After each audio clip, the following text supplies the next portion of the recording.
যাই, ভাইপো দেখে যে বাবা পড়ে ভাইপো মোটরসাইকেল করে নিয়ে আসছিল। আমি আবার মোটরসাইকেল নিয়ে কোপাই অব্দি গেলাম, কোপাই থেকে আবার আমার মোটরসাইকেল করে চাকরি গাড়ি পাই না। দুটো গাড়িকে ফোন করেছিলাম, দুটো একটা গাড়ি বলে খারাপ হয়ে গেছে আর একটা গাড়ি বলে আমার ভাড়া। আমাদের একটা থাকছে কি মনে করছেন যে এর পিছনে কোনো রাজনীতি রয়েছে না অন্য কোনো কারণ?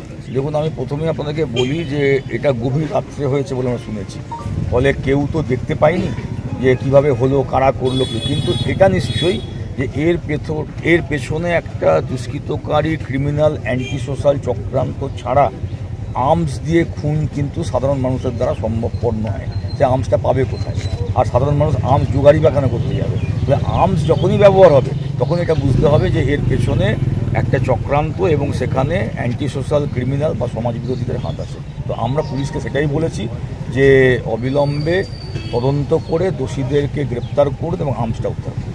যদি দুষ্কৃতিকারীরা আপনাদের নেতাকে টার্গেট করবে তাহলে তার পেছনে নিশ্চয়ই কোনো একটা কারণ থাকবে। সেক্ষেত্রে কি কোনো রাজনৈতিক উদ্দেশ্য আপনারা? সেই কারণটা পুলিশি তদন্তের মধ্যে দিয়ে প্রকাশ পাবে।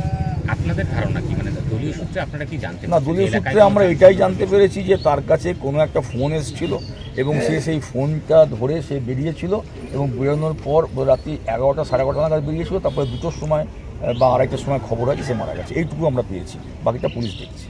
আবার কাছে একই প্রশ্ন উঠে গেল যে আর্মস এত বোমা বারবার যে বীরভূম জেলা প্রশ্ন চিহ্নের মধ্যে থাকে, সেখানে এই আর্মস ইলিগেল আর্মসে যদি হয়ে থাকে সেটা এলো কীভাবে? এটা তো পুলিশের তদন্ত। এবং আপনারা তো জানেন যে পাশেই ঝাড়খণ্ড রাজ্য, তার পাশেই বিহার। আপনারা জানেন যে আমাদের বর্ডার, একটা বিরাট বর্ডার আছে এবং সেই জায়গা থেকে এসেছে এবং পুলিশ যথেষ্ট সক্রিয়। আপনারা জানেন এর আগে আমাদের বীরভূম জেলা বিভিন্ন জায়গায় বোম উদ্ধার হয়েছে, আর্মস উদ্ধার হয়েছে। পুলিশ তো কাজ করছে।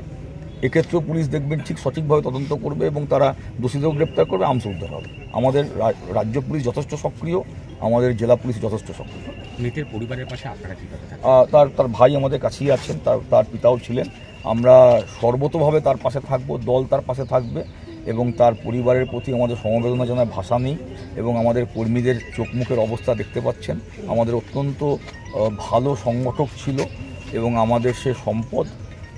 তার পরিবারের প্রতি আমাদের সমবেদনা, আমরা সবসময় তার পাশে আছি এবং আমরা একটু পরেই তার পরিবারের আরও যারা সদস্য তাদের সঙ্গে দেখা করার জন্য তার গ্রামে যাচ্ছি।